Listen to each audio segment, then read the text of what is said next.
Hey guys, welcome back to my channel. मैं सुनील द्विवेदी, आपका अपने एमपी एग्जाम के ऑनलाइन लर्निंग प्लेटफॉर्म में आप सभी का स्वागत, वंदन, अभिनंदन करता हूं और आशा करता हूं कि आप सभी स्वस्थ होंगे, मस्त होंगे और बेहतरीन तरीके से अपनी गवर्नमेंट जॉब की का जो आपने सपना देखा है ना, उसके प्रति आप जी जान से लगे हुए होंगे।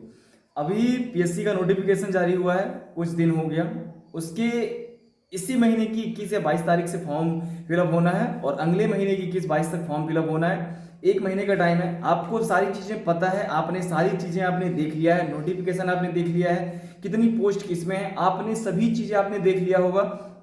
और ऐसे में आशा करता हूं कि आप पढ़ाई पे एकदम जी जान से आप टूट पड़े होंगे, है ना। उसका जो प्री का जो सिलेबस है उसके अकॉर्डिंग आप तैयारी कर रहे होंगे और मैं ऐसी आशा करता हूं कि आप प्री के साथ मेंस की भी तैयारी आप करते जाएंगे, क्योंकि अब मेंस की अगर तैयारी आप प्री के साथ करते जाते हैं तो आपका प्री तो क्लियर होगा ही, मेंस के क्लियर होने के चांसेस आपके बहुत ज़्यादा आपके बनने के चांसेस रहेंगे, है ना। तो मैं आपके सामने बात करता हूं सबसे पहले कि आपने थंबनेल देखा कि थंबनेल में क्या मैंने लगाया हुआ है। आज हम मेनली चर्चा करेंगे पीएससी पे। पीएससी पे हम मेनली ये चर्चा करेंगे कि पीएससी में लोगों में एक अजीब सा भ्रम होता है। मैं ये जो सारी चीजें आपको बताने वाला हूं, पहले तो बता दूं कि ये मैं अपने को लेके, क्योंकि मैंने भी 3 पीएससी दिया हुआ है, ठीक है। मैंने 3 पीएससी दिया, उस हिसाब से मेरा क्या एक्सपीरियंस है पीएससी को लेके, मैं उन सारी चीजों को आपके सामने लाऊंगा कि व्यक्ति अगर तैयारी करना शुरू करता है तो उसके मन में कैसी शंकाएं होती हैं, क्या दूसरा व्यक्ति करता है तो हमें वो चीज नहीं करना चाहिए, करना चाहिए, है ना। सारी चीजें हम उसके बारे में थोड़ा सा जानेंगे कि क्या कैसे है। मेनली पीएससी पे चर्चा है। पीएससी पे आपके जो मन में सारे सवाल हैं उसका मैं जवाब देने की कोशिश करूंगा।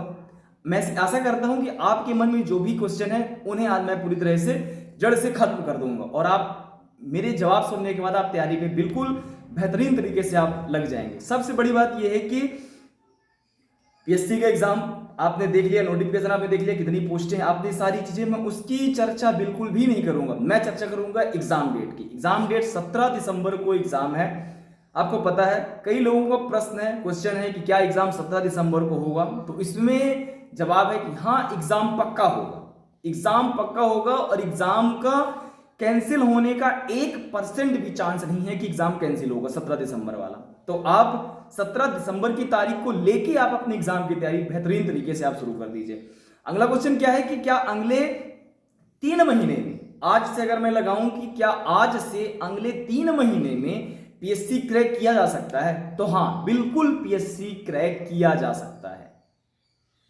आपने क्या सुना? हाँ, बिल्कुल पीएससी क्रैक किया जा सकता है, बशर्ते उसके लिए आपको क्या करना पड़ेगा कि अभी से, आज से ही आपको 8 से 9 घंटे आपको पर डे आपको देना पड़ेगा। 8 से 9 घंटे अगर आप पर डे देते हैं तो पीएससी आपके प्री आपके हाथ में होगा। और अगर प्री के साथ आप मेंस की तैयारी करते हैं तो आपकी प्री प्रीलिम्स के बाद मेंस भी आपकी मुट्ठी में होगा और आपने जो सपना देखा वो हकीकत होगा, है ना।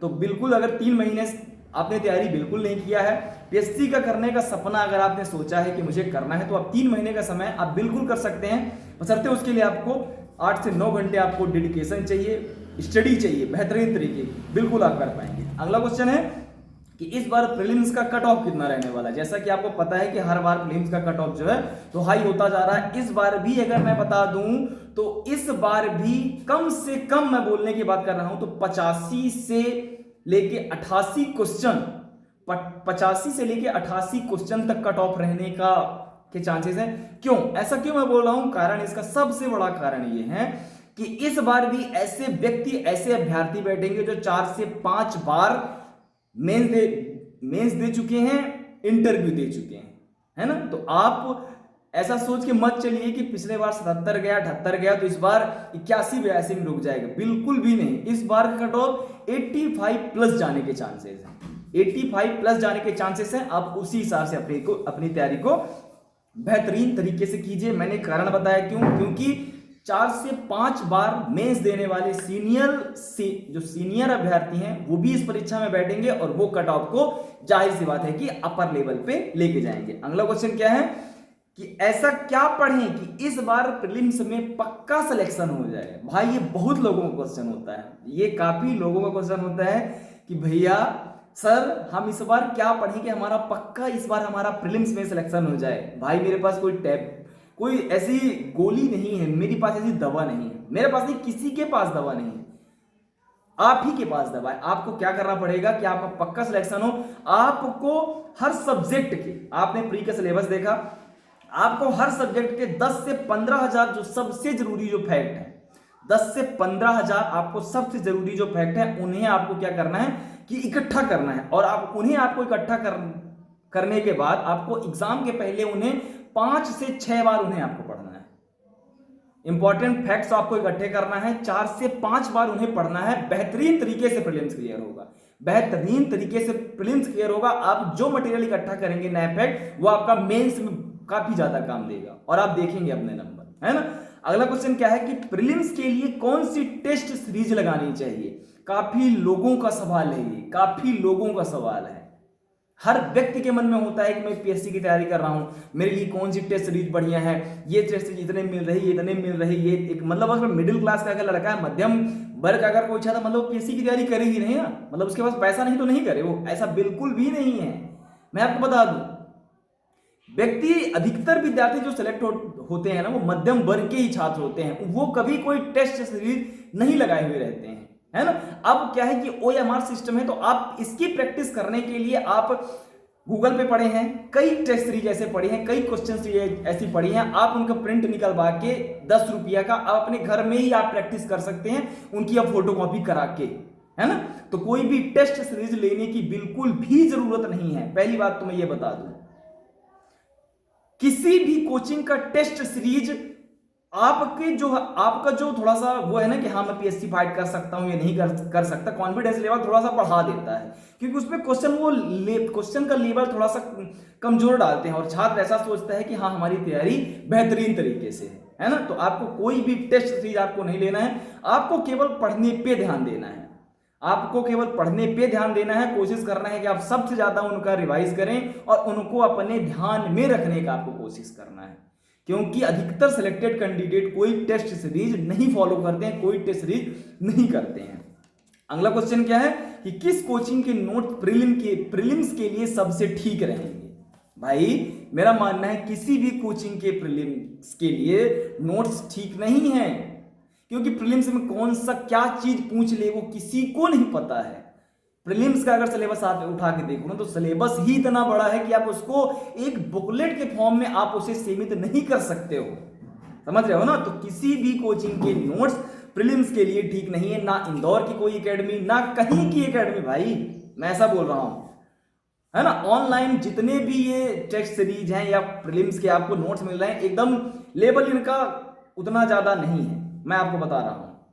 इस बात की मैं बिल्कुल गारंटी दे रहा हूं कि अगर आप उनकी अगर टेस्ट सीरीज को आप पढ़ोगे तो आपका प्रीलिम्स नहीं निकलने वाला। बुकलेट फॉर्म में अगर आप पढ़ोगे तो आपका प्रीलिम्स नहीं निकलने वाला। आपको पढ़ना ही है तो आप सब्जेक्टल वाइज आप स्टैंडर्ड बुक पढ़ो, सब्जेक्टल वाइज आप स्टैंडर्ड बुक पढ़ो, फिर देखो आपका कैसा नॉलेज हो जाएगा। अगला क्वेश्चन है कि कौन सी ऑनलाइन कोचिंग ज्वाइन करूं भैया।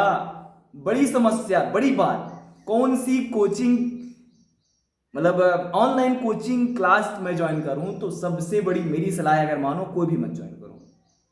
मेरी सलाह मानो, आप कोई भी कोचिंग क्लास मत ज्वाइन करो। अगर सेलेक्ट होना है तो कोई भी ऑनलाइन कोचिंग ज्वाइन करने की कोई भी जरूरत नहीं है। एमपीपीएससी की जो सारी कोचिंग है ना, उनमें केवल कॉमेडी शो होता है, उनमें केवल कॉमेडी शो होता है ना। जहां ना पढ़ाने वाले को कुछ पता है, अब पढ़ने वाला तो वैसे भी सीरियस नहीं है, पढ़ने वाला तो वैसे भी सीरियस नहीं है, गिने चुने कुछ लोगों को छोड़ दिया जाए, है ना। तो ऐसा है ये सारी चीजें।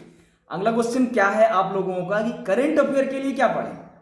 करंट अफेयर के लिए क्या पढ़ें। सबसे बड़ी बात, जो आप करंट अफेयर के लिए जो पर डे का वीडियो आप देखते हो ना, प्रतिदिन का करंट अफेयर, उसे देखना बंद कर दो। पहली बात तो वो आपके किसी काम का नहीं है, आप उसे देखना बंद कर दो। आप देख सकते हो तो छमाही कोई बुकलेट आती हो या वार्षिक कोई बुकलेट आती हो, आप उससे आप करंट अफेयर देखने की कोशिश करो। मेरा जहां तक मानना है तो आप तथ्य बाण आप देख सकते हो, या एग्जाम पीडिया का जो वार्षिकांक आता है उन्हें आप देख सकते हो, उनको पढ़ो और कुछ भी नहीं पढ़ना करंट अफेयर के लिए। बेहतरीन करंट अफेयर तैयार होगा और उन्हीं में से क्वेश्चन बनेगा। अगला है, क्या हमें सीसेट के लिए अलग से कोई कोचिंग ज्वाइन करना चाहिए। काफी लोगों को क्वेश्चन है ये कि क्या हमें सीसेट के लिए कोई अलग से कोचिंग संस्था में ज्वाइन करना चाहिए। बिल्कुल भी नहीं ज्वाइन करना मेरे भाई, सी सेट के लिए बिल्कुल भी कोई अलग से कोचिंग संस्था ज्वाइन करने की जरूरत नहीं है, क्योंकि आपको पता है कि इसमें मात्र हमको 40% नंबर हमको चाहिए। सी सेट में मात्र हमें 40% नंबर चाहिए। ये मैं स्टेट सर्विस के लिए बता रहा हूं, ठीक है, फॉरेस्ट वाले के लिए नहीं बोल रहा हूं। आपको सी सेट के लिए 40% नंबर चाहिए, और आप उसमें सी सेट के लिए क्या कर सकते हो, 5 से 6 अगर आप प्रैक्टिस सेट अगर लगा लो तो उसमें से आपके नंबर बेहतरीन आएंगे। खाली आपको प्रैक्टिस करना है, प्रैक्टिस कर लोगे, सी सेट आपका नॉर्मल रहता है, क्वालिफाई आप हो जाओगे। सी सेट केवल क्वालिफाइंग होता है, 40% चाहिए। अगला क्वेश्चन है कि प्रीलिम्स के लिए मैं किस संस्था की बुकलेट लूं प्रीलिम्स के लिए। भाई किसी भी संस्था की बुकलेट लेने की जरूरत नहीं है, मैंने पहले भी बताया। उनका मटेरियल शॉर्टली रहता है, छोटा, हमें चाहिए बड़ा, काफी ज्यादा चीजें हमें पढ़नी है ना। जब आप इतना पढ़ोगे तो दिमाग में इतू सा रहेगा। जब आप इतनी मोटी बुक पढ़ोगे तो हो सकता है कि आधी बुकलेट तो आपके दिमाग पे रहे ना, है ना। ये मैंने आपकी सारी समस्याओं को मैंने बताया ही। अगर पढ़ना ही है ना, यूपीएससी लेवल की आप सब्जेक्टल वाइज आप बुक पढ़ लो। चलो ये लो, यूपीएससी वाइज जो सब्जेक्टल बुक है ना आपकी, वो पढ़ लो, बुकलेट आप पढ़ लो, बेहतरीन बुक पढ़ लो, बुकलेट नहीं बुक आप पढ़ लो, और ज्यादा नॉलेज हो जाएगा। बुकलेट कोई भी पढ़ने की जरूरत नहीं है, जो छोटी छोटी जो बुकलेट बनाई जाती है उन्हें पढ़ने की जरूरत नहीं है। ऐसे में प्रीलिम्स क्लियर होना थोड़ा सा असंभव हो जाएगा। आशा करता हूं कि मैंने आपके सारे क्वेश्चनों का जवाब मैंने दिया होगा। ये जो चीजें मैंने बताई ये मैंने अपने एक्सपीरियंस के हिसाब से बताया। आशा करता हूं मैं कि आपको ये वीडियो पसंद आएगी। Thank you so much.